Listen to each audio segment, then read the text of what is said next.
Welcome to another video with Mr. Long, where we are going to go in depth on mail merging in Microsoft Word and word processors. Now we have another video which you can go check out. Here's the link to it that tells you how mail merge works, and that's great for creating letters and so on. But what happens if you want to create envelopes or labels, or that's what you're printing on? Then there's some special extra features which you can make use of in Microsoft Word, which will make your life a whole lot easier. So this video is particularly about mail merge when it comes to envelopes and labels. Now if you recall what the steps are in a mail merge, we first start the mail merge, then we select our recipients of who we're going to be sending or which data from our source we're going to use. Sometimes you want to edit that, so we only want to use certain names in our lists, for example. And then we're going to insert the fields that we want to display. And then we will just check that everything works and looks nice with our preview options. And then we'll finish the merge. Now, all of that is exactly the same when it comes to envelopes and letters. The only key difference is when you start the mail merge and you select envelopes or labels, it'll ask you for the brand or the type of labels or envelopes you're using, because then it can create a custom layout for you, which is really useful. So let's go have a look at how that works. So before we get to the actual envelopes, I want to show you an example of what you could be printing on. For example, what is the actual paper? So this is a company called Tower World. There's lots of different companies that create labels and stationery that you can use. So Tower have a label option called the W101 option, which is that's the size of the label, and you can print on them. So these are stickers that you would maybe put on envelopes. They could be stickers that you would have with everyone's name, for example, at a function, everyone puts a sticker on. And so here's what you would tend to buy. And if you look at the layout, this is what one of the sheets looks like. You can see that it's 16 labels, it's 2 by 8. So that's what the layout is. So that's the generic layout of this particular brand of labels, the W101 version. And as you can see, you create your little labels and you can stick them on your boxes or have addresses. And so this isn't the actual layout, but you can see the idea of what we're trying to create for our particular envelopes or whatever we're sticking this label on. And whatever it applies to labels, it also applies to envelopes. Envelopes would only be one envelope at a time, but you would need the dimensions of that envelope to be able to say this is what the size of the envelope is that we're going to be sticking in the printer. So now that we know what we're printing on, which is the Tower brand W101, when I come here to my Word document and I come here to mailings, we're going to start a mail merge. Now this applies to envelopes or labels. So let's have a look at envelopes quickly. It's going to ask for the size of the envelope, and there are different size envelopes that are generic, and you can see what it's going to look like and where you would probably need to put the address if you are doing envelopes. You would normally put a whole bunch of envelopes in the printer and it would print one at a time, but you would need to first define what size of the envelope it is that you want. So for example, if we're using that size and we said okay, our whole page is adapted to that particular envelope size, and then you would place wherever you want the address to be. So you might want to put, for example, text box over here and put values in those text boxes where the address would go. So for example, if we come here, put a text box over here, and we would put the address in there and change the outline to no outline so we can see the address. So that's what you would probably do with an envelope. Let's go check out what you would do with a label. So we would come here to mailings, we would go start, and now we're selecting labels. Now we want to use the Tower one. These are currently defaulted to Microsoft, so I'm going to look for Tower. See, there's a whole bunch of different companies that you can use.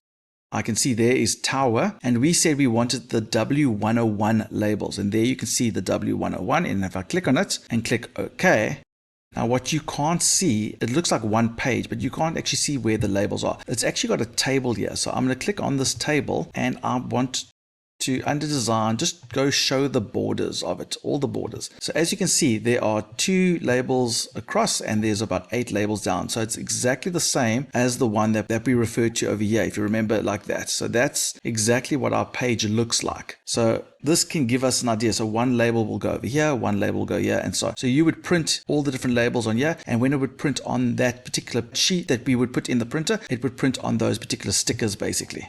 So I'm going to leave the lines here just so we can see where everything is. We want to put, for example, to have a whole bunch of people's details on these stickers. So let's go back to the mailings. We've done the start. Now we need to say where are we getting the information from. And I've got my detail spreadsheet here. We're looking at sheet 2, and we can see the first name, last name, the address, and so on. So we want some of these details in our label. So let's go and select that particular list. It's a current list, so I'm going to go to use existing list. There is my details spreadsheet. I'm going to click on open it. And if you remember, we are working with sheet 2. So I'm going to click on sheet 2 and our first row does contain the column header. So I go, okay. Now that we've got that, you'll notice this next record has already been inserted. That is a field that says go to the next record. I'll show you what it does if you don't have that. But we've selected our recipients. If we want to edit it, for example, if I only want people from a particular city, then we could use the edit recipients and add a filter. We could add a sort. So we're going to use everyone. Just a reminder that the data in this spreadsheet is obviously fictional. There's no relation to anyone that does exist.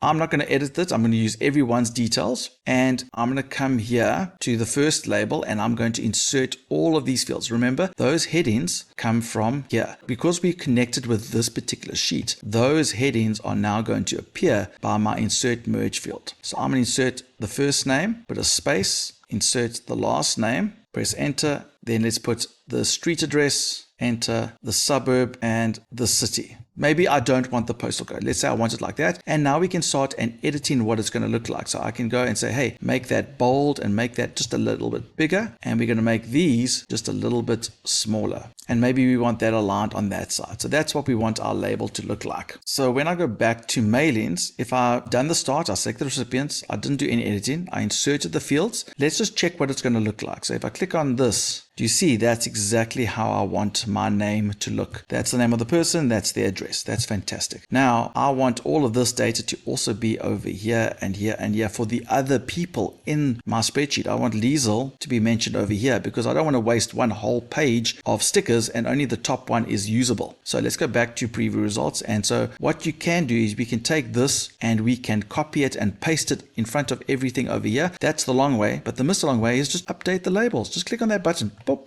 And it goes and copies this to every one of the labels. That's why I make sure that your first one looks exactly like you want it to look. That's why it's good to preview, make it exactly the way you want it, update the labels, and voila, all of them are being copied to all the others. Now, because of this next record, you'll notice when I go preview the results, it went and filled in the details of the first record, then it went next record, and then the next one, and so on, and so on, and so on. If by some chance I removed that, and it would insert the first record here, and it would insert the first record again there, and then only move to the next record. If you preview, you can see Tabo's been repeated twice. If by some chance this does happen, or if you want to force a next record, take note when you come over here, you've got these rules, you've got access to a next record. So I can put that next record in there, and we don't actually see that. So it doesn't actually matter how big that is. So I'm just make that a bit smaller and not bold.